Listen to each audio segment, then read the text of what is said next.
Continuamos con el módulo 4, momento 4, infecciones más prevalentes en el periodo neonatal.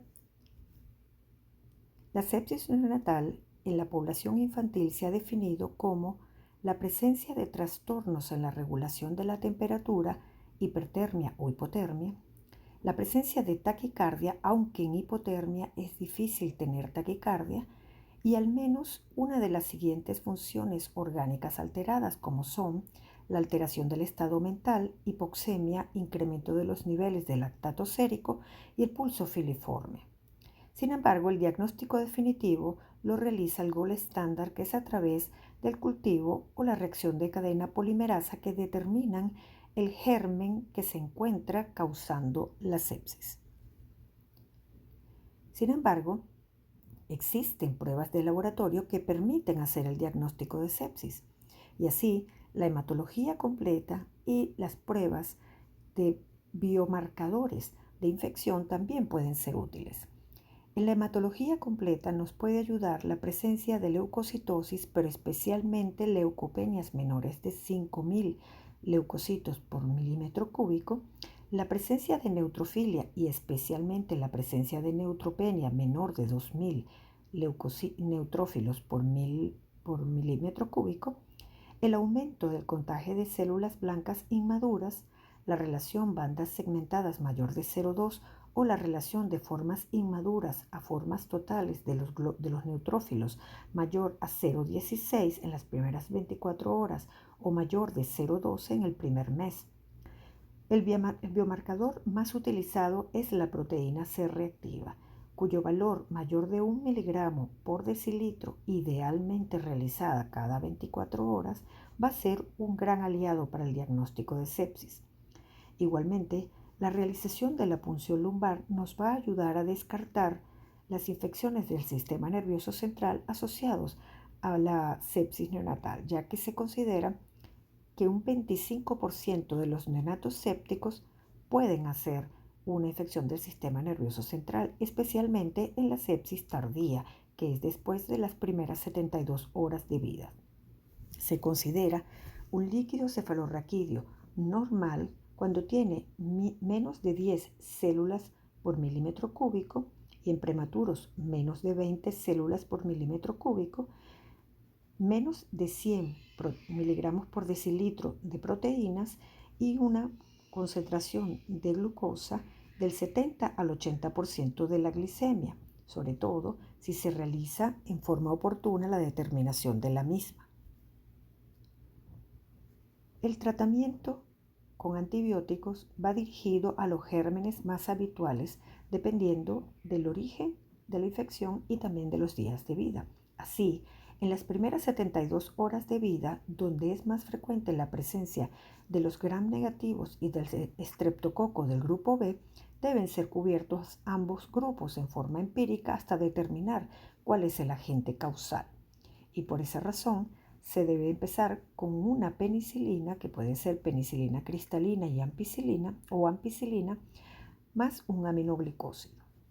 En la sepsis tardía, es decir, después de las 72 horas de vida, si el cuadro es leve o moderado, se puede realizar la misma terapéutica anterior. Si hay asociada una infección del sistema nervioso central y la clínica es leve o moderada, se puede utilizar cefotaxime más ampicilina, pero si la clínica es severa, se debe utilizar vancomicina más meropenem.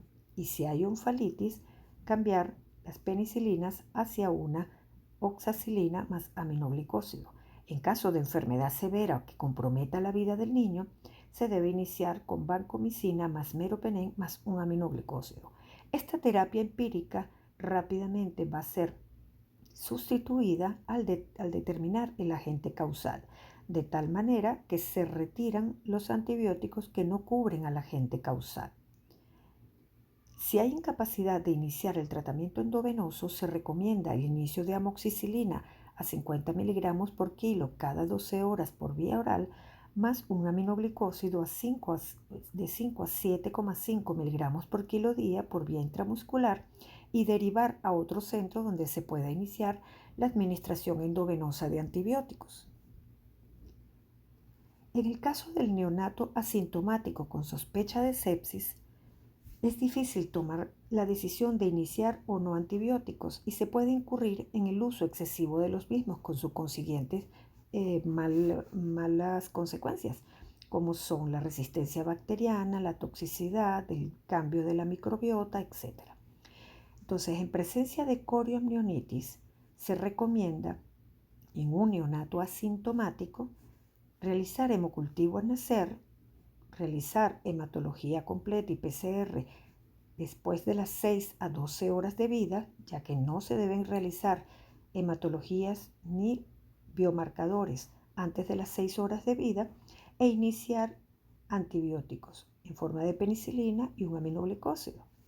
Si el hemocultivo es positivo, se debe realizar punción lumbar y continuar los antibióticos.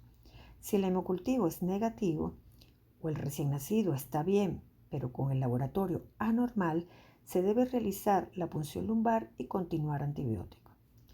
Si el hemocultivo es negativo, el recién nacido está bien y el laboratorio fue normal, se deben omitir los antibióticos y observar al neonato por 48 horas sin antibiótico para definir si fue una buena decisión. Otra controversia es la RPM mayor de 18 horas o aquellas madres con criterio de profilaxis para estreptococo del grupo B. Si es un prematuro, se debe tratar igual que con la coriamnionitis, es decir, iniciar antibióticos y esperar los resultados del cultivo y de los laboratorios, específicamente la hematología y los biomarcadores, preferiblemente la proteína C reactiva. En el caso de los niños a término, se puede ser más conservador. Se mantiene el paciente sin antibiótico, se solicita hematología completa y PCR después de las 6 horas de vida, y si el laboratorio es anormal, se realiza el hemocultivo. Si el hemocultivo es positivo, se realiza punción lumbar y se inician los antibióticos. Si el hemocultivo es negativo, pero el neonato comienza a manifestar síntomas, se debe iniciar antibióticos y se debe realizar punción lumbar. Si el hemocultivo sigue negativo y el neonato permanece asintomático, se mantiene en observación sin recibir ningún tipo de tratamiento, esperando la hora del egreso. Y se considerará confirmar el laboratorio si hay un alto índice de que el niño esté séptico. Si el laboratorio es completamente normal, no se debe realizar ninguna prueba de laboratorio, ni utilizar antibiótico.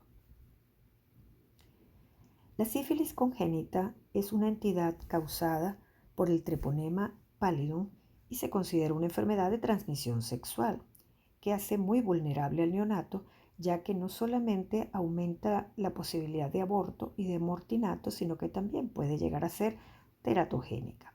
Igualmente deja ciertas secuelas en el neonato, donde podemos apreciar entre las más importantes las lesiones neurológicas, las lesiones óseas, como las que vemos en la imagen, las llamadas periostitis, que dan el signo clásico de mordida en roedor.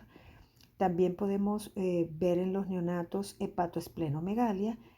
Las lesiones óseas pueden causar la llamada pseudoparálisis de Parrot, en la que vemos que el niño no mueve el brazo y pensamos que es una parálisis braquial y resulta que es un niño que tiene dolor para mover el brazo.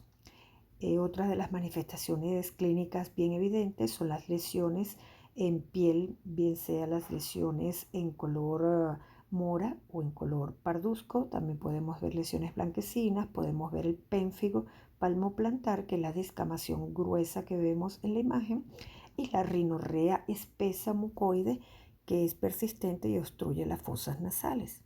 Igualmente podemos ver bajo peso al nacer, microcefalia e hidrocefalia.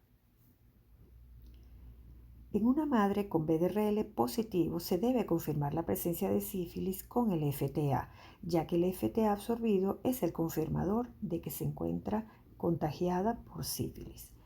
Las pruebas paraclínicas a realizar en el neonato que tiene alto riesgo de infección o que manifiesta claramente que tiene una infección por sífilis son la punción lumbar, en donde se debe hacer citoquímico y BDRL, hematología completa, la radiografía de huesos largos, de tórax e incluso de cráneo, el funcionalismo hepático, el ultrasonido cerebral para ver lesiones internas, evaluación oftalmológica y los potenciales evocados auditivos por las secuelas neurológicas que causa el treponema. Existen 4 escenarios para el diagnóstico y tratamiento de la sífilis congénita. El escenario 1 es el escenario clásico de la sífilis congénita, es confirmatorio de la sífilis congénita. En él tenemos un recién nacido que tiene síntomas de sífilis congénita, que puede tener un BDRL 4 veces más alto que la madre o más, y cuando se hace la prueba oscura de los fluidos corporales va a dar positivo. La conducta en este niño es el tratamiento con penicilina cristalina, 50.000 unidades por kilo dosis endovenoso cada 12 horas por 7 días y luego cada 8 horas por 3 días más. En el caso de no contar con penicilina cristalina, se puede utilizar penicilina procaínica intramuscular, 50.000 unidades por kilo una vez al día intramuscular por 10 días. En el caso de neurosífilis, se aplica el mismo tratamiento a las mismas dosis, pero por 14 días. Si se pierde más de un día de tratamiento, el ciclo completo debe ser reiniciado y se deben realizar las pruebas paraclínicas que se mencionaron anteriormente para complementar el diagnóstico. En el escenario 2, tenemos a un recién nacido asintomático que tiene el BDRL con títulos iguales o menores de 4 veces con respecto a los de su madre, pero su madre no ha sido tratada. Se considera una madre no tratada aquella que ha recibido un tratamiento diferente a la penicilina o a las dosis no adecuadas o en el tiempo no adecuado, y además una madre que ha recibido el tratamiento para sífilis y no ha cumplido aún los 30 días de su última dosis. En este caso, el neonato, que no es confirmatorio para sífilis congénita, debe ser tratado con penicilina cristalina, 50.000 unidades por kilo por dosis endovenosa cada 12 horas por 7 días y luego cada 8 horas por 3 días más, igual que el grupo anterior, pero no hace falta realizar las pruebas paraclínicas anteriormente mencionadas. Una opción que se puede realizar con este neonato es la administración de una sola dosis de penicilina benzatínica a 50.000 unidades por kilo como dosis única intramuscular, pero debe haberse realizado todas las pruebas paraclínicas complementarias y que todas sean negativas para sífilis, incluyendo la punción lumbar. El escenario 3 es un recién nacido asintomático con un BDRL inferior menos de 4 veces con respecto al de la madre, pero su madre ha sido tratada y no tiene evidencias ni de recaídas ni de reinfección. En este caso, no se requieren pruebas en el neonato y puede recibir una dosis única de penicilina benzatínica a 50.000 unidades por kilo intramuscular. En casos de neonatos con muy baja posibilidad de infección y que puede hacerse seguimiento regular, incluso puede no tratarse y hacerse un seguimiento adecuado. El escenario 4 es el recién nacido asintomático cuya madre tuvo un BDRL positivo y fue tratada antes de quedar embarazada y no ha tenido ni recaída ni reinfección. Es decir, no hubo infección durante el embarazo actual, sino anterior a él. En este caso, se recomienda solamente hacer seguimiento del neonato, no requiere pruebas paraclínicas, no requiere tratamiento y solamente se condicionaría el tratamiento con penicilina benzatínica en dosis única si no hay la posibilidad de realizar seguimiento por tratarse de una población remota, por ejemplo. El seguimiento de este neonato debe ser hecho de los 4 grupos con BDRL en sangre cada 2 o 3 meses, especialmente aquellos neonatos que han sido que tienen BDRL reactivo o que son hijos de embarazadas que tuvieron el BDRL positivo. Las pruebas a realizar es el examen físico y el BDRL, y se debe realizar hasta negativizarse o bajar 4 veces del valor inicial. El BDRL debe disminuir a los 3 meses y debe ser no reactivo a los 6 meses. En el caso de neurosífilis, se debe realizar punción lumbar cada 6 meses hasta negativizar el BDRL del líquido cefalorraquídeo. Si los títulos no decrecen o al contrario aumentan a los 6 a 12 meses, se debe realizar punción lumbar y reiniciar tratamiento por 10 a 14 días, dependiendo de si hay infección del sistema nervioso central. La conducta ante el nacimiento en riesgo de transmisión de VIH también debe ser cumplida en forma estricta. La cesárea electiva es la primera opción como método de nacimiento. Sin embargo, en aquellas madres seropositivas con tratamiento y carga viral indetectable, es decir, menos de 1000 copias, alrededor de las 36 semanas de gestación, se puede condicionar un parto vaginal, porque existe un muy bajo riesgo de transmisión que puede alcanzar incluso menos del 2%. En aquellas madres con VIH positivo en trabajo de parto y que no haya recibido tratamiento previo, se debe infundir sidobudina endovenosa durante el trabajo de parto hasta la ligadura de cordón. Incluso puede administrarse lamivudina o nevirapina desde el comienzo del trabajo de parto.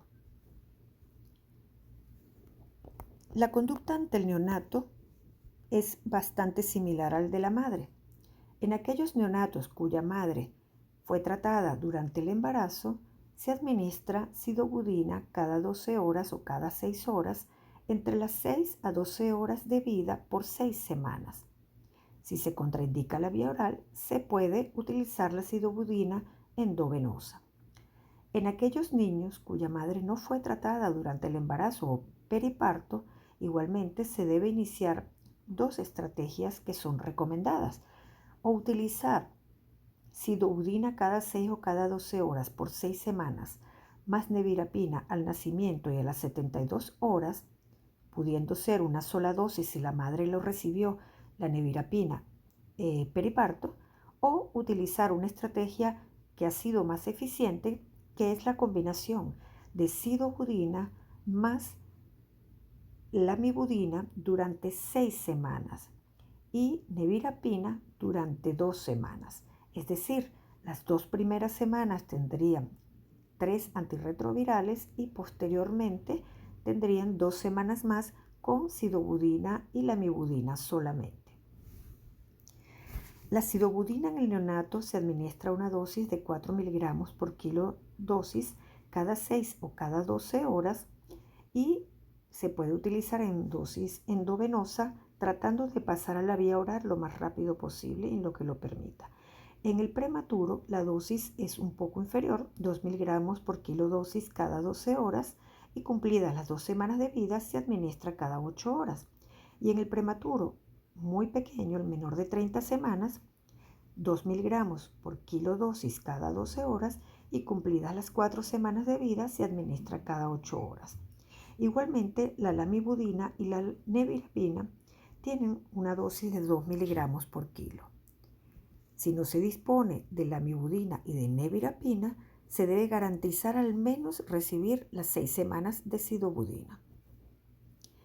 El diagnóstico en el neonato es con pruebas virológicas que se realizan a las 4 a 6 semanas de vida. Si es positiva, se debe realizar una prueba confirmatoria. Y si esta es positiva, se realiza carga viral y también se debe realizar un CD4 y una resistencia a las 4 a 6 semanas. Las pruebas ideales son la carga viral con ARN o la reacción de cadena polimerasa. Si hay una muy alta sospecha, se realiza la prueba antes de las 4 a 6 semanas, incluso se puede realizar en las primeras horas del nacimiento, pero debe también ser confirmada.